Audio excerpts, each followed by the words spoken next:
Hello students, today we will read the poem In the Bazaars of Hyderabad. First of all, let's know about the poet of this poem. Actually students, this is the second poem of your book and the poet of this poem is Sarojini Naidu. This poem is a marvelous poem taken from the collection The Bird of Time, which is first published in 1912. First of all, let's see about something. Sarojini Naidu. She is popularly known as the Nightingale of India. She was an Indian independence activist and a poet. She was appointed the president of the Indian National Congress in 1925 after India got independence.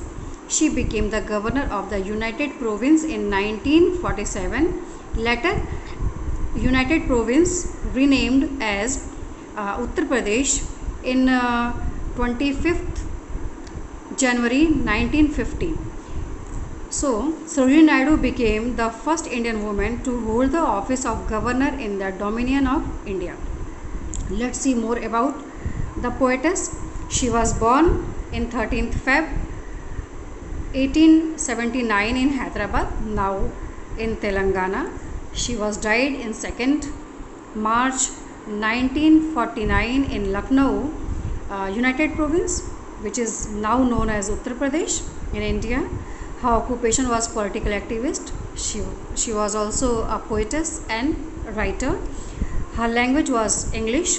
Her notable works are Golden Threshold and this poem In the Bazaars of Hyderabad. In this poem, the poetess tells us about the diversity of India, and she also promotes Indian made things and not to depend on the items made in foreign.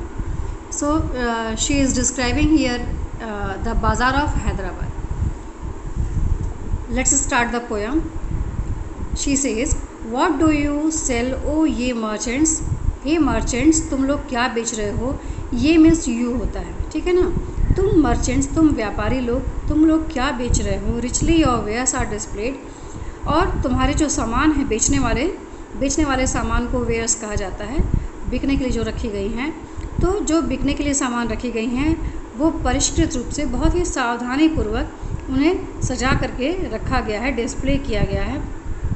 Turbans of crimson and silver, जो turban है वो red colour का और silver colour का है. Tunics of purple ब्रॉकेट, और जो tunics हैं, ट्यूनिक किसको बोलते हैं? एक लूज गारमेंट होता है, एक तरीके का लूज आउटफिट होता है जो कि स्लीवलेस होता है और उसकी लेंथ जो होती है वो नी तक होती है, ठीक है. तो ट्यूनिक्स ऑफ पर्पल ब्रॉकेट एक तरीके का फाइबर होता है, फैब्रिक होता है.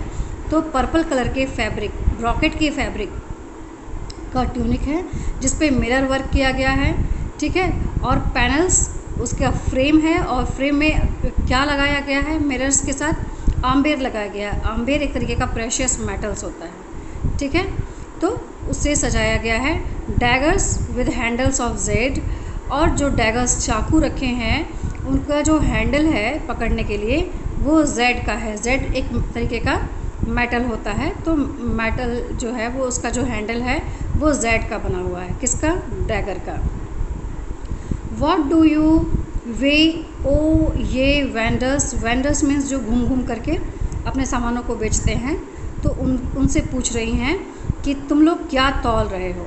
हे वेंडर्स, तुम लोग क्या तौल रहे हो? सैफ्रॉन एंड लेंटिल और राइस, सैफ्रॉन, लेंटिल या राइस क्या तौल रहे हो? व्हाट डू यू ग्राइंड ओ ये मेडन्स, और तुम लोग क्या पीस रही हो ओ मेडन्स. मेडन्स जो है वो अनमैरिड गर्ल्स को कहा जाता है जिनकी शादी नहीं हुई होती हैं.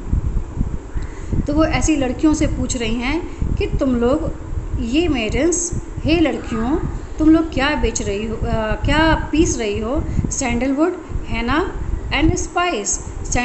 तो वो जवाब क्या देती हैं कि वो सैंडलवुड बेच रही हैं, हैना बेच रही हैं और स्पाइस बेच रही हैं, पीस रही हैं. सैंडलवुड पीस रही हैं यानी चंदन, हैना पीस रही हैं मेहंदी, या एंड स्पाइस यानी मसाले पीस रही हैं. व्हाट डू यू कॉल ओ ये पैडलर्स, और जो पैडलर्स जो पैदल घूम घूम करके चीज़ों को बेचते हैं. उनसे पूछ रही हैं कि तुम लोग क्या बुला रहे हो, क्या चिल्ला रहे हो। चेसमैन और आइवरी डाइस, तो वो क्या बेच रहे हैं, वो गेम्स बेच रहे हैं। तो चेस या फिर आइवरी डाइस बेच रहे हैं, ठीक है, जो कि ये बोर्ड गेम्स होता है, तो वो बेच रहे हैं। वॉट डू यू मेक ओ ये गोल्ड स्मिथ। अब जो है वो कहाँ आती हैं, सुनार के पास आती हैं और पूछती हैं कि तुम लोग क्या बना रहे हो सुनार। तो वो क्या जवाब देते हैं, रिस्टलेट एंड एंकलेट एंड रिंग। रिस्टलेट यानी कि जिसे हम लोग ब्रेसलेट कहते हैं, तो वो, और एंकलेट जो कि बाजूबंद होता है वो, और रिंग अंगूठियाँ बना रहे हैं। Bells for the feet of blue pigeons, और जो पीजन्स होते हैं ब्लू कलर के, उनको पैरों में पहनने के लिए बेल्स, छोटे छोटे घुंघरू बना रहे हैं। Frail as a dragonfly wings, और जो ड्रैगन फ्लाई होते हैं उनकी जो विंग्स होती हैं वो बहुत ही डेलिकेट, बहुत ही सॉफ्ट होती हैं, ठीक है, तो फ्रेल उनके लिए बन रहा है। और girdles of gold for dancers, और जो डांसर्स होते हैं उनके लिए जो है वो घुंघरू बन रहे हैं, किस तरीके के, गोल्ड के, ठीक है। और क्या बन रहा है, scabbards of gold for the king, और किंग के लिए सोने की म्यान बन रही है। स्कैबर्ड मीन्स होता है म्यान, ठीक है, जिसके अंदर तलवार रखी जाती है। तो किंग जो राजा होते हैं वो अपनी म्यान बनवा रहे हैं, किसकी, सोने की।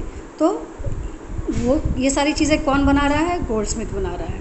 इसके बाद अब वो जो है वो फ्रूटमैन के पास आती हैं और कहती हैं व्हाट डू यू क्राई ओ ये फ्रूटमैन। यहाँ पे क्राई मीन्स रोना नहीं है, चिल्लाना है, जो चिल्ला चिल्ला करके लोग बेचते हैं ना शॉपकीपर्स, तो वो कि हे फ्रूटमैन, हे फल बेचने वालों, तुम लोग क्या चिल्ला रहे हो। तो वो क्या जवाब देते हैं, साइट्रन फ्रूट्स, पोमग्रेनेट एंड प्लम। वो क्या बताते हैं कि वो साइट्रस फ्रूट बेच रहे हैं, जैसे कि जो साइट्रिक वाला होता है, जैसे कि संतरा हो गया या फिर क्या बोलते हैं, मौसमी हो गया, उस टाइप के। पोमग्रेनेट बेच रहे हैं और प्लम बेच रहे हैं। What do you play O musician. अब वो म्यूजिशियन से पूछते हैं तुम लोग क्या बजा रहे हो। तो वो जवाब देते हैं कि वो सितार बजा रहे हैं, सारंगी बजा रहे हैं, एंड ड्रम बजा रहे हैं। What do you chant O magician. अब वो मैजिशियन से पूछती हैं कि हे जादूगर, तुम लोग क्या उच्चारण कर रहे हो, क्या मंत्र उच्चारित करते हो तुम लोग। तो वो बताते हैं spells for Aaron's to come. वो ऐसे उच्चारण कर रहे हैं जो कि इन्फिनिट टाइम तक, सदियों तक, आने वाली सदियों तक जो है उसका उच्चारण होता रहेगा। वो आने वाली सदियों तक वो वातावरण में, ये एटमॉस्फेयर में रहेगा। This is the last paragraph of the poem. What do you weep O ye flower girls with tassels of azure and red.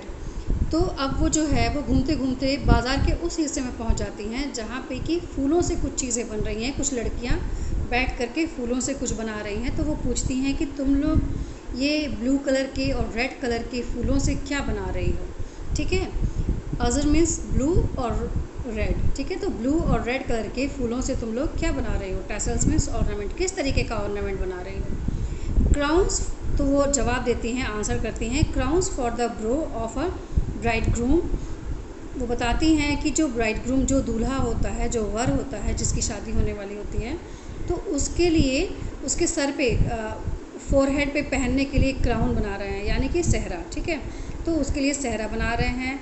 Chaplets to garland his bed, और जो पर्सन है उसके सर पे पहनने के लिए और उसके बिस्तर पे बिछाने के लिए गार्लैंड बना रहे हैं। शीट्स ऑफ वाइट ब्लॉसम्स, किस चीज़ का, वाइट कलर का जो ब्लॉसम होता है, वाइट ब्लॉसम से एक शीट बना रहे हैं। New garner to perfume the sleep of the dead. ये वाइट कलर का ब्लॉसम क्यों बनता है, जो कि मर गया है, जो डेड बॉडी होती है, आपने देखा होगा कि डेड बॉडी पे एक चद्दर तरीके का फ्लावर से बनाया जाता है, चद्दर की जैसा होता है, और उस पे जो है उसके ऊपर डाला जाता है, ठीक है। तो वही चीज़ बन रही है। तो वो बता रही है कि sheets for white blossoms, white blossom से एक शीट बना रहे हैं। New garnered to perfume the sleep of the dead. किस लिए? कि जो मर चुके हैं उनके उन्हें परफ्यूम, उन्हें सुगंधित करने के लिए, ठीक है ना, उन्हें सुगंधित करने के लिए वाइट कलर के ब्लॉसम से हम शीट बना रहे हैं। So that's all from this poem students. Good by two all of you.